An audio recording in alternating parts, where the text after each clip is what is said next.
Shabbat shalom, y'all. I hope you are well. I am good. I actually just took a little power nap. I was sleepy times and I could barely stay awake. So just waking up. But we are here for our weekend message, reflecting on the week so far. And I think it's funny that I could not stay awake and I had to take a little nap because literally the way that I started the reading in our post today was that today's reading is sort of like a cold splash in the face to sort of like wake you up and like jolt you back. Like, have you ever needed to wake up and you splash water on your face to like just sort of like shock you awake? Or like you've seen a scene in a movie where like some drunkard is like passed out and been on a bender and their friend comes in, they've had enough, and they like pour water on them and they're like, get out of bed, like get your shit together. That's what it's like. That's what our energy is like for the weekend. So we pulled from the Radiant Sun Oracle, Control, which is Jupiter in, I think this is Virgo or Capricorn. Jupiter in Capricorn. We've got Risk, which is Saturn in Aries. So a lot of that Capricornian, Saturnian energy going on. And then we've got Mercury in Taurus, which is Resistance. So sorry, Saturn in Aries was Risk.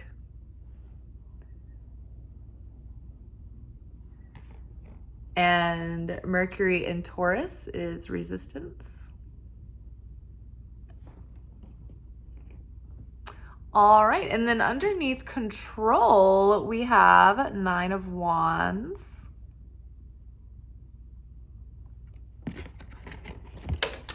Oh no, I dropped the card. Hold on, I'm gonna have to go get it. Well, that was an ordeal. Literally playing out the reading in real time, and that was quite a hassle to move all the furniture. Okay, so underneath Control, we have Nine of Wands.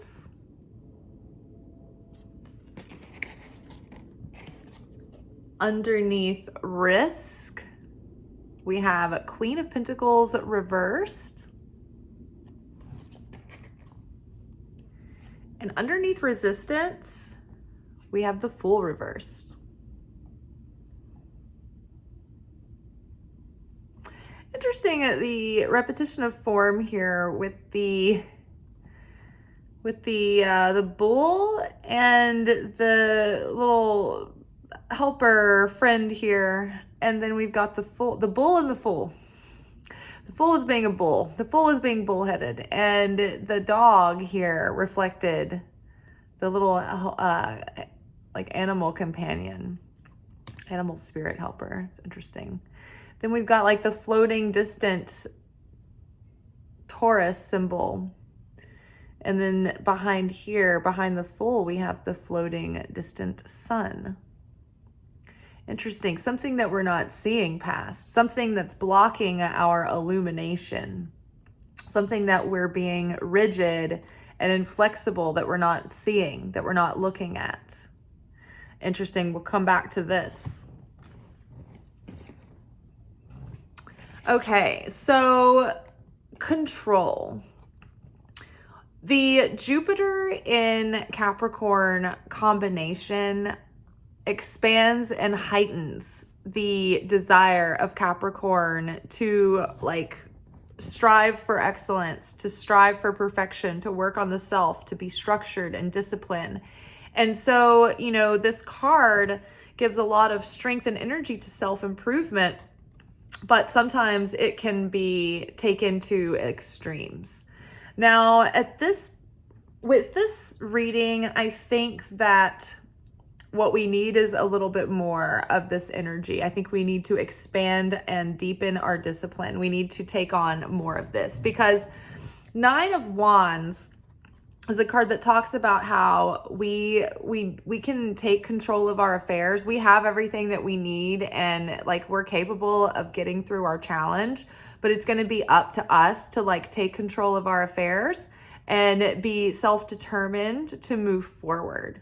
Nine of Wands is that final push towards attaining a goal when you're exhausted and you want to quit, or when you think that a pattern will never change and you think, oh, what's the point anymore? And you start to spiritually backslide or get lazy, or maybe you've been working on a project for so long and you're not close to completion or anything, and you're so far from the beginning, but you're just like kind of going through the motions and on autopilot. Maybe you've lost focus. Maybe you've lost your enthusiasm and your fervor and that energy.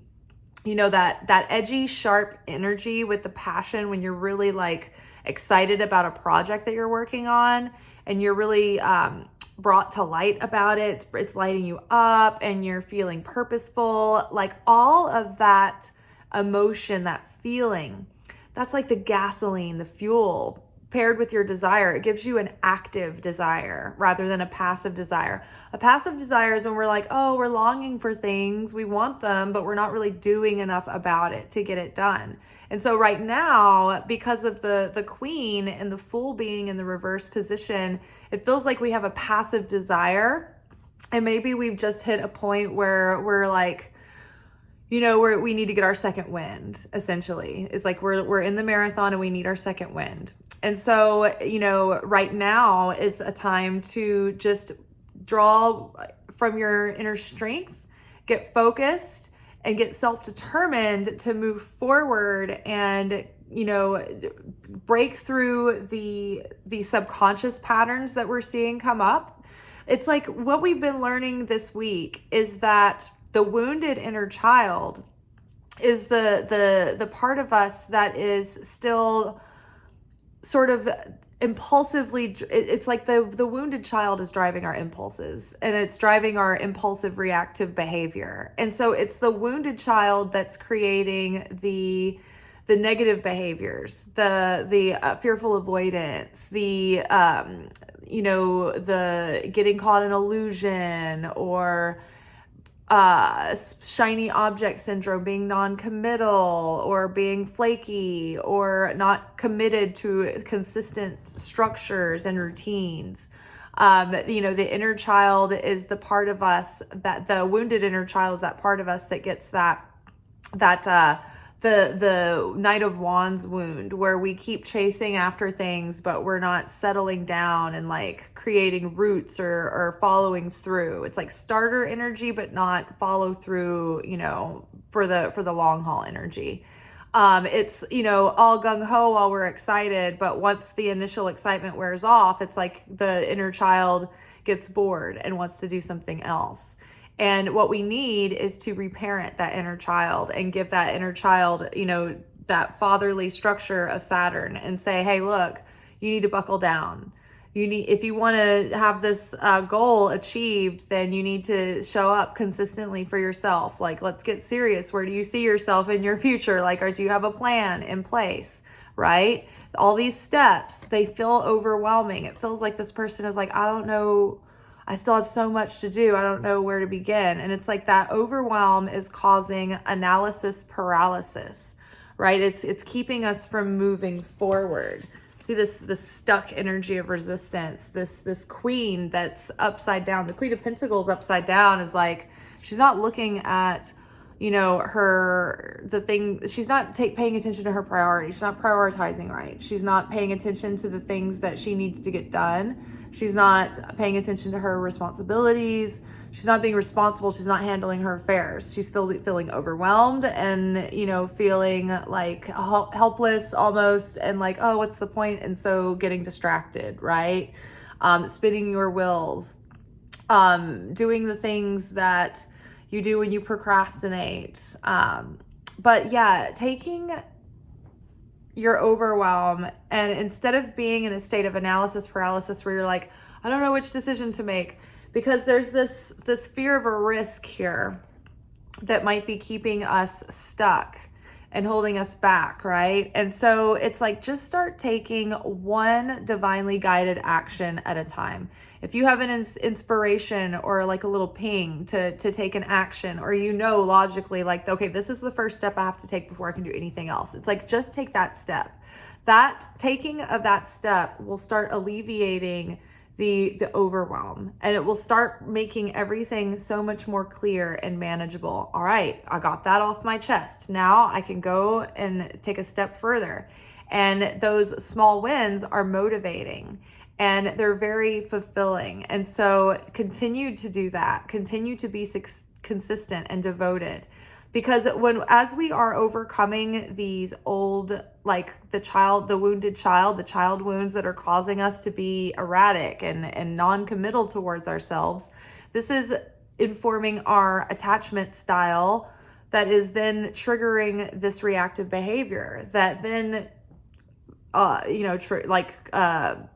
cue the pattern, right? And so if you are fearful avoidant or anxiously attached, it's like you're going to be, inflamed. And there's other attachment styles too. But so the more that you understand, okay, this was my core wound as a child. This is how I can unravel this. Okay, I see this is my attachment style. And it's like, the more we heal that inner child, the more the more we're also healing our attachment styles, or we're setting ourselves up to be healthy enough to start unraveling those and reprogramming ourselves and start establishing more healthy attachment styles and changing our perceptions. So it's not only that the attachment styles affect our relationships to others, but our attachment styles also affect our relationships to life and to ourself. And so in order to begin to heal the rest of our life, we need to heal the way that we show up with ourselves, however our attachment style may be. If we're a fearful avoidant, then you may avoid promises that you've made to yourself. You may be non-committal. You may have that whole like shiny object syndrome, or, get tired or impatient where you're not seeing results and give up. And so that, healing that will help you move forward into the next stage. If you have, an anxious attachment and you're hyper vigilant, it's like you may be so micro controlling that you are afraid to take a risk, and you can't make a move at all, and everything's falling apart around you, and it's imploding on itself, and it's dilapidating and stagnating because you're not taking action and you're not managing your affairs.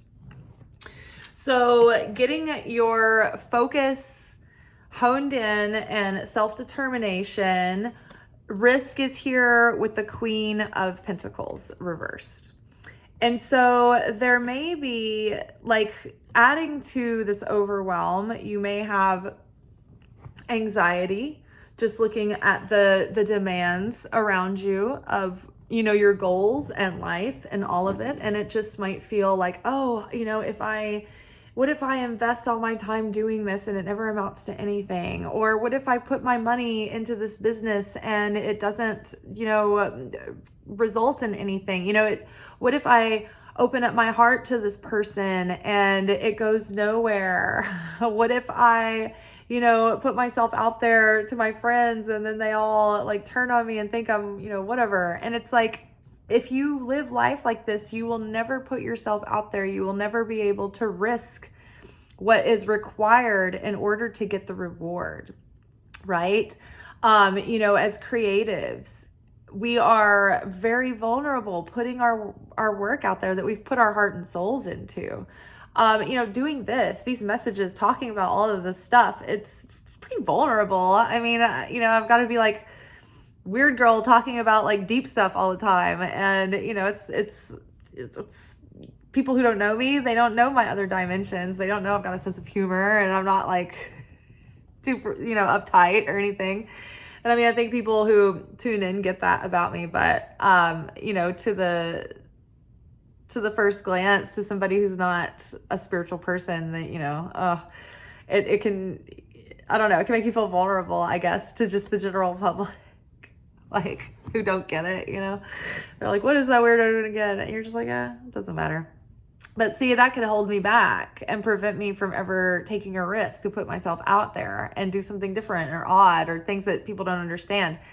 People probably don't understand that, like, I'm putting my effort into growing a YouTube channel instead of putting my focus and direction into getting like some straightforward job, and I'm comfortable with that. Like, I've never been one to walk the beaten path. People have never understood my decisions, and I've always had to be willing to take those risks.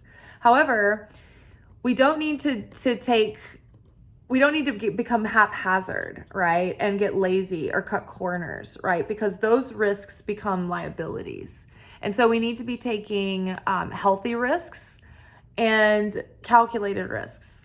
Now, we don't need to be living life like, I don't know, do you guys remember the movie Along Came Polly? And Ben Stiller's character was in, like, he was in Crush with Jennifer Aniston, and she was like the bohemian who like traveled the world and had no roots and was always like, a server. And he was like an insurance adjuster or something like that, and he knew all the odds of like every risk, and he lived too calculated. He was living in a climate controlled life, and he didn't take any risks, and he was too uptight and not spontaneous enough, right? So there's a balance there. But I think here there is this dance between, being able to have that, feel a little dangerous, get a little edgy, put yourself out there, take a risk. But at the same time, don't be foolhardy, don't be foolish. Don't be constantly making, haphazard mistakes because of impetuousness or impulsivity or, impatience, right? Being reactive to life and, in a panic mode, right? I was just watching a video the other day about, it was one of the relationship coaches that I really like. His name's Matt Hussey. You guys might know him. I mean, he's got like millions of followers, so he's great. But he was talking about the difference between, it could have been him or it could have been another set of dating coaches that talk to each other and I listen to them too, but they were just talking about the difference between, like, somebody was asking, like, should I get on the apps? Should I get on the dating apps? And they were saying, like, if you can, if you're relaxed and like, there's a different energy than getting on there in a panic and like trying to date with a mission and a purpose. And like, if then you show up to every, date and you're just like so rigid and like uptight, like wanting something to happen, and it's like, you're so agenda, you're in the masculine at that point, and you're just not, open to seeing how it goes and having a good time and being spontaneous and taking a risk, and if it doesn't, then, no harm, no foul kind of thing, right? Rather than, trying to control and feeling impulsive, like, oh, I've got to panic, I got to make something happen. And then what happens then? If you're in that mentality, what if you end up matching with someone who is good enough, but they're not the one, and you're so panicked about making it work and you're on your agenda and you've got your plan and what are your intentions, so maybe you play it just right and this relationship does start working out. And say, what if you are in this relationship with someone for like 3 years or more, and then all of a sudden you figure out one day that they're not like, you're not going the distance together, and you're like, what? I think I just kind of like made this happen because it's what I wanted at the time, but it wasn't like, I just kind of like took the next best thing that came along and forced it, and we can do that with jobs too, right? If you're looking for a job and you are, you have a list of aspects and criteria that you want from this job, and you don't have another source of income, then you can rush taking a job in a place, in a company that actually, like, it seemed nice on paper and at first, but like you had a weird feeling, but you took it anyway, impulsively. And then it turns out it's awful. And then you have the adjustment cost of having to find another job again and then leave that one and start a new one. Whereas maybe if you'd had like an easy bridge job to support your cushion or stay the one you had before you left, or, maybe you couldn't, maybe you had to leave, but just getting like some cash job that's going to give you enough security to give you options, to give you space, right? To make options. So, look into things Don't avoid your responsibility, right? Like, be the Queen of Pentacles who knows how to get in there, read the paperwork, do her taxes, read horribly dry insurance information and compare plans. Make an appointment. Oh my God, the Queen of Pentacles can manage to go to the dry cleaner. The Queen of Pentacles, when she needs to get something mended, she will just take it on an errand and drop it off instead of having that pile of clothes that needs to be mended that keeps like just becomes like a whole new closet for like 10 years of like the clothes that need to be mended, So just take a hold of your affairs and look at what needs to be done and go for it, and don't procrastinate any longer. And don't let yourself, like, for instance, say you have something, say you had a big tax bill come up that you weren't expecting. Let's pretend, for an instance, this happened to me last year, that I made more money than I thought, and then I was going to owe in quite a chunk to make up for the health insurance difference. And it really threw me off, and I was really scared. And there was that old part of me that would want to put my head in the sand and just avoid it and not think about it. And then by the time it came up, I would be scrambling and panicking, hoping for a miracle. But I did not do that. I turned it around, and I consistently showed up and kept picking up shifts and picking up shifts and just continuing to make an effort. And before long, what do you know? I got tax time. I had overestimated how much I would owe in. I had saved more than enough. And then I had, a good savings started. And then I'd built up my endurance to be able to do more. I built up my, my perception of myself to understand that I was capable of more than I thought, And so I was able to manage the situation, even though it was overwhelming. I took it a little bit at a time. And I gave myself time. I didn't expect miracles overnight. Miracles can happen overnight, but we can't lean on miracles. We can't just rely on the miracle. We have to do everything that we can. And the miracle comes as grace. Now we can, teach ourselves and train ourselves to be in that miracle zone where we're in, good conditions to be living in that miraculous state. And then you don't even know you are, because you're just in a flow of ease. Nothing is happening that you need to get like bailed out for, right? There is a story that gets told at the Kabbalah Center a lot about a student that was like, Rob, I had the biggest miracle happen.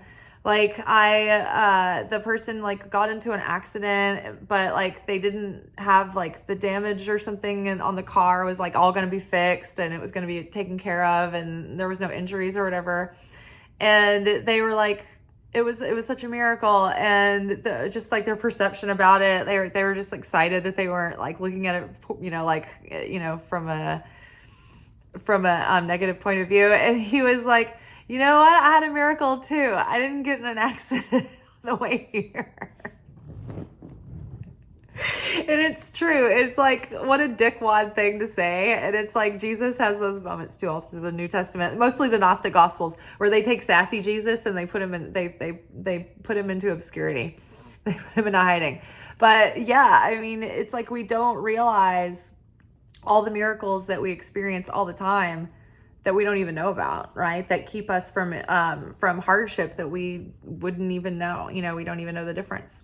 So there's resistance, and the Fool reversed is like, it's like a refusal to look at something that's just not working. And ouch, my foot. I got a cramp, and then I smashed my toe that I'd already smashed. Ouch, and my toenail was like smashed and it hurt. Now I'm smashing it further, and now I'm getting a cramp. I have to readjust.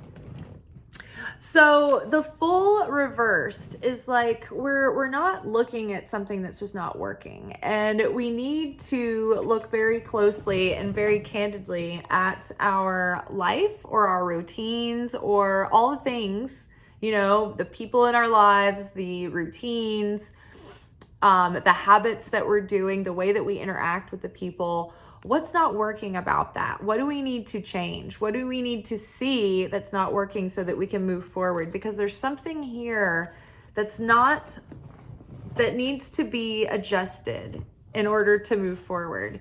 And it's like the fool, it's like they don't want to admit to a mistake or something. It's like if there's something in you where you're like, I can't give up on this, I can't quit, that'll make me a quitter, but like you're not genuinely, authentically aligned with something anymore, forcing yourself to stick with something like that puts you out of alignment, and it's not authentic to you anymore. You're not in integrity, you're not in resonance with it.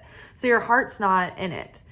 And you're forcing something that you don't genuinely have a desire to connect with anymore. And so that's maybe holding you back. Looking at things that are not returning the value that you're putting in. And this is not like when you are putting your heart and soul into something that's like your purpose, and it's okay if it never gets successful, but the fact that you're doing it, that's all that matters. It's like, yes, those things you have to, you stick with them, but your heart and soul is in it. You feel like you have a calling and a purpose. So there's a combination of things happening right now that we have to look at. What's not in alignment needs to go.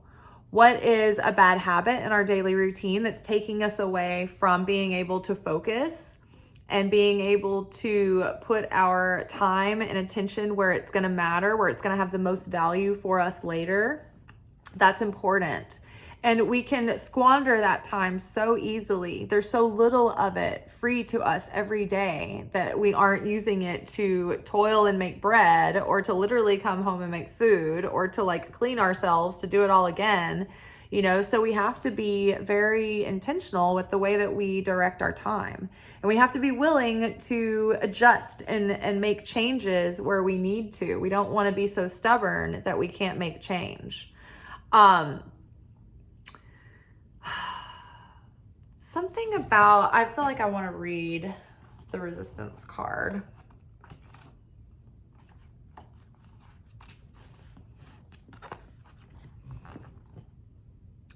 A statue of a bull made of stone remains rigid in a pose that is immovable and defensive.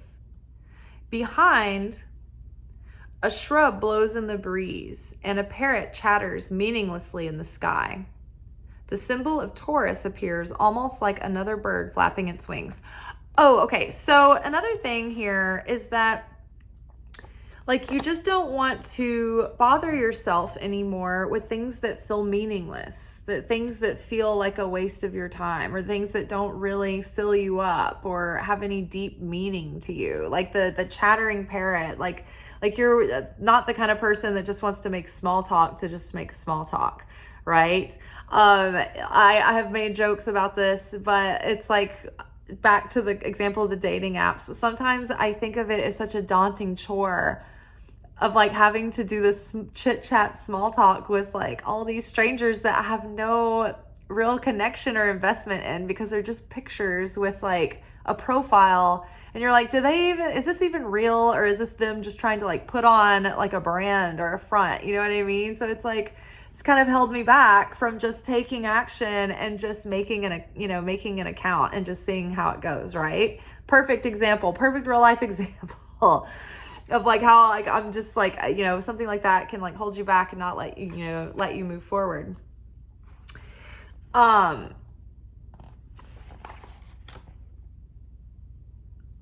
Okay, the Mercury Taurians' thinking and decision making are closely allied to the practical, material, and common sense. They often have an extreme preoccupation with business and monetary affairs. Such personalities tend not to rush into action or on new or speculative ideas, and in fact are usually suspicious of concepts that threaten to change a present comfortable situation, right? So maybe there are things that need to change and advance and evolve, but you don't want to leave your comfort zone, right? You don't want to change. You're used to things the way that they are. And even sometimes we get, for instance, addicted to crisis, or we are so used to survival mode that we can't get out of it. And so even when our circumstances start to lighten up, our subconscious will create ways to bring chaos into our environment again, because our nervous system is so addicted to it that it needs it to feel comfortable and safe and familiar. So that stood out. But also, like, looking at things that like the practical business mindedness here, calculated risks before. Not like, don't refuse to look at what's sensible and what's practical. Sometimes you have to take those risks, especially with like creativity and art and things like that.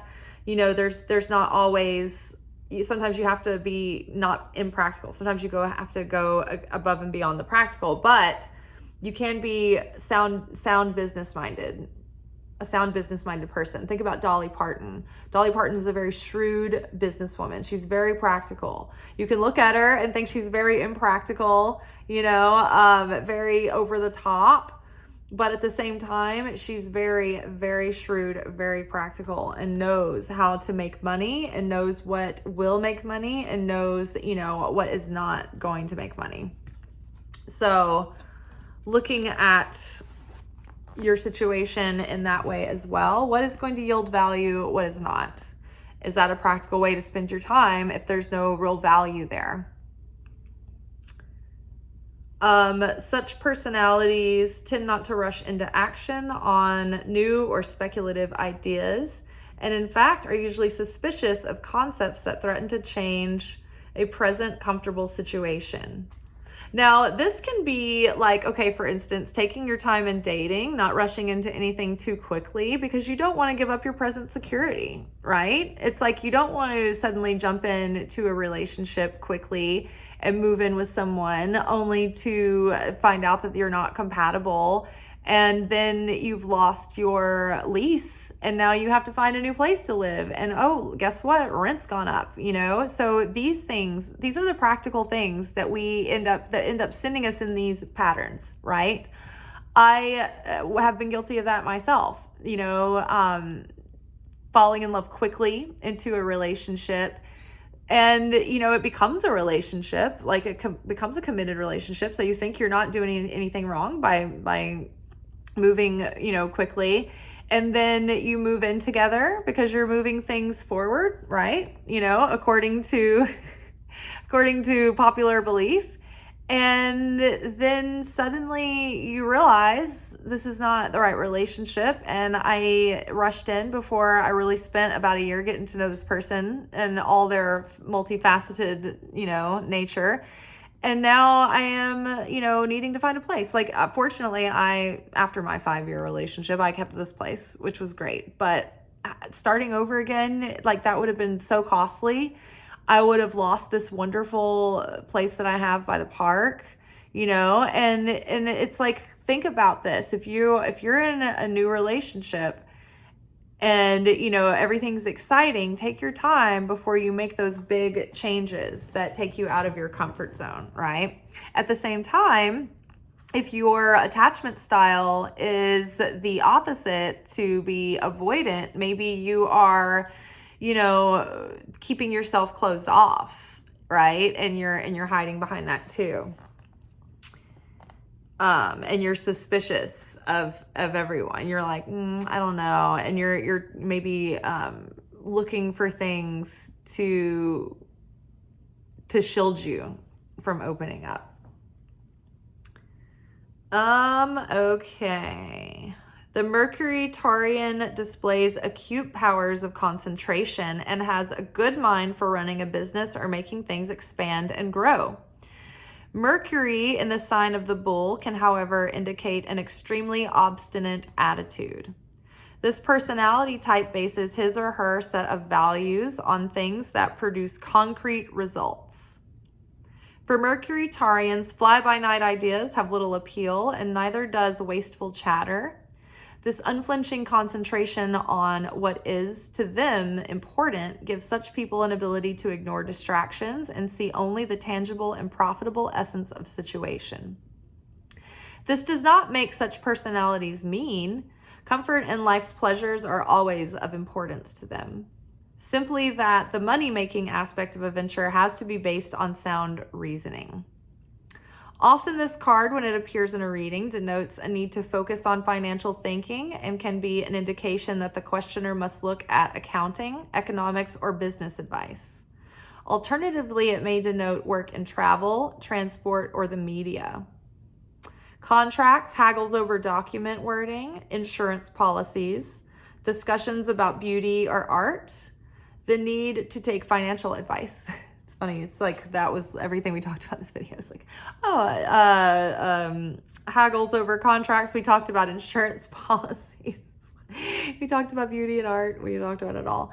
Yeah, and I think that the one other thing in this reading is not just like bootstrap up and keep calm and carry on, but it's also have patience, have endurance. Don't throw in the towel because you think that everything should be coming along further than it is. Stick with it. Or if you're like pushing yourself into sticking with something that you need to let go of, like let go. I held on to that former relationship too long because I thought that like the spiritual thing was to stick with it. But really, that was a mistake. The spiritual lesson for me probably was to walk away and to stand up for myself and demand more. But I misinterpreted, the ask. And so that, was the lesson there. But just making that lesson for learning that lesson for yourself, deciding that and making that decision. What do you need to, devote further to, and what do you need to let go of? There's probably a little bit of both going on right now. We've had a lot of messages recently about releasing and making space for the new cycle to come in, right? And so, making space in on our mental plate, right? When you just get a whole bunch of things to do off the list, like little projects, and it feels so great and you feel alive and you're like, I'll finally work on that craft project I've been thinking about. And then like 10 people call you and they're like, can you fix this thing for me? And you're like, no, I just got my things to do list done. It's like right now, I feel like our mind, our nervous system, it needs us to get all that stuff out of the way so that we can clear our mind and focus to put our energy into what matters and what's lighting us up and what's exciting. All right, y'all. Well, I hope y'all are going to be good this weekend. Have a good time with whatever you're doing tonight. Be careful. Ciao.